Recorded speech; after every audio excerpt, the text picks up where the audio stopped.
start. Mr. Deputy Speaker, sir, I congratulate my gratitude to the honorable members for expressing their views regarding the demands for grants of the year 2009-10 for the Ministry of Agriculture. It is a matter of gratification that most of the honorable members have appreciated and have expressed their satisfaction regarding the working of the achievement and future planning of the Ministry of Agriculture. In the budget for 2008-9, the plan outlay for 2008-9 had been fixed at rupees 70,000 crores, whereas for this year it has been raised to rupees 80,000 crores, which is definitely more than the amount of the previous year. In this connection, the honorable members have made a mention of a member of the schemes. They have demanded special programs to be introduced in their respective areas. Provisions have been made in this budget. This budget provides for assistance for land reforms, for the distribution of fertilizers, assistance of farmers, or for increasing oilseeds production. I want to draw the attention of this esteemed House to certain points which have not been discussed so far. Last year, the Honorable Prime Minister introduced a special food grains program in the year 2008-9 for increasing agricultural productivity and total agricultural production after making a mid-term appraisal of the 10th five-year plan. There are 14 main mid-term food grain producing states in the country, out of which 169 districts have been selected for it. Just now, the honorable member from Kerala was saying that no such program has been introduced in his state. I want to inform him that this program has been introduced only in the main districts of the major food grains producing states, because it was a special food grains program, as is clear from its name, and the esteemed House will agree with me that this year we have achieved a record production.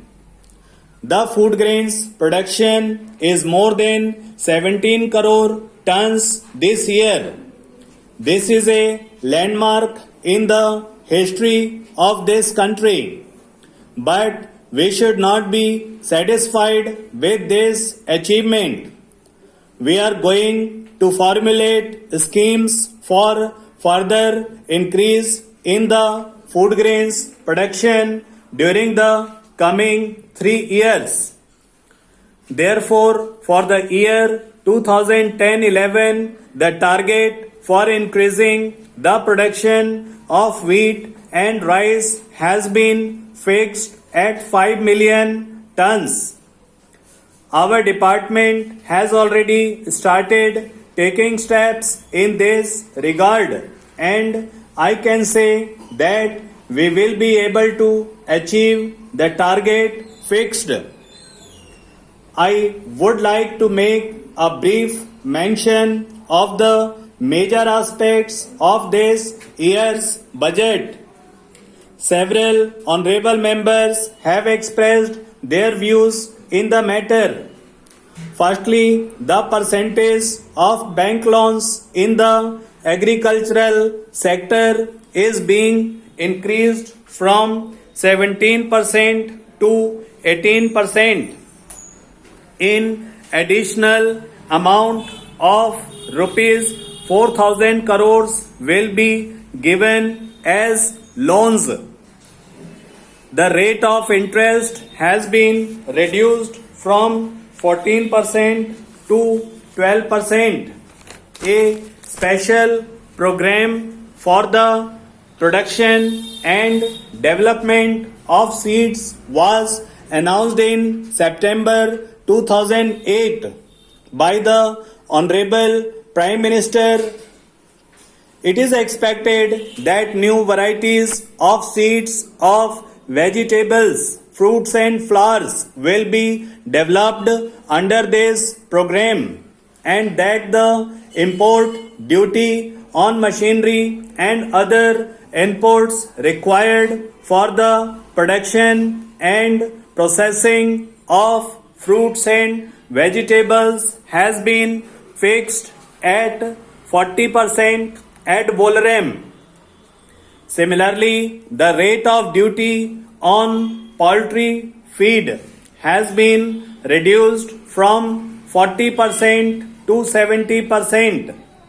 You are aware that subsidies were hitherto being given on fertilizers.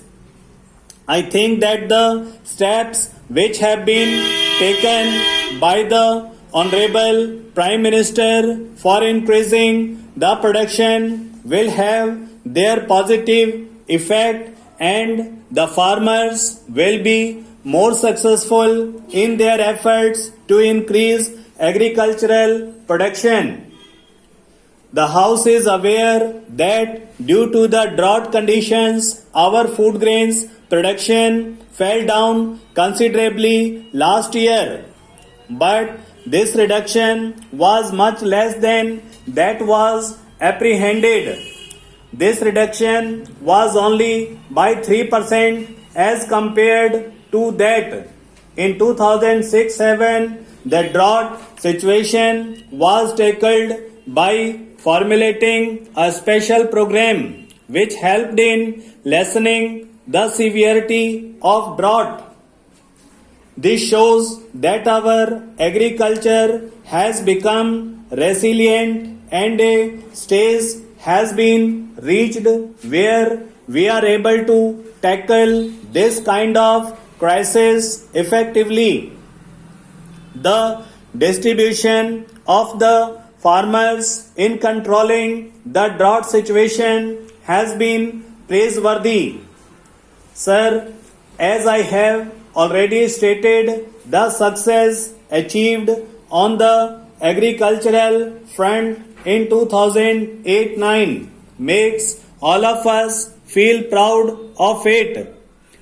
As regards the various special programs formulated for the progress of agriculture, the Honorable Prime Minister has laid special emphasis in this connection on having effective control over monsoons by collecting full information in the matter and disseminate the same from time to time to the persons concerned to provide irrigation facilities to the other regions where such special programs are under implemented on the basis of the productivity of land, and while undertaking such programs, the particular needs of the region should be taken into account. It is with this view that 15 agroclimatic regions have been set up, and they have been further subdivided into smaller parts. The agroclimatic regions collective information about capacity of land in respect of its productivity, irrigation facilities, amount of rainfall, etc. Action is taken after giving a serious thought to all these aspects.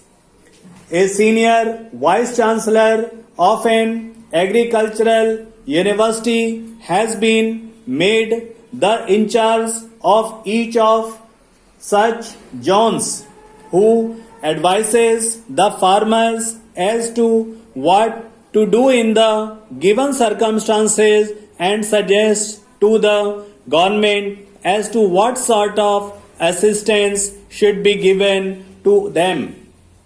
After taking into account the requirements and the deficiencies of the respective areas, I am sure the agriculture department will fulfill its obligations towards the nation and its farmers under the direction of the Honorable Prime Minister.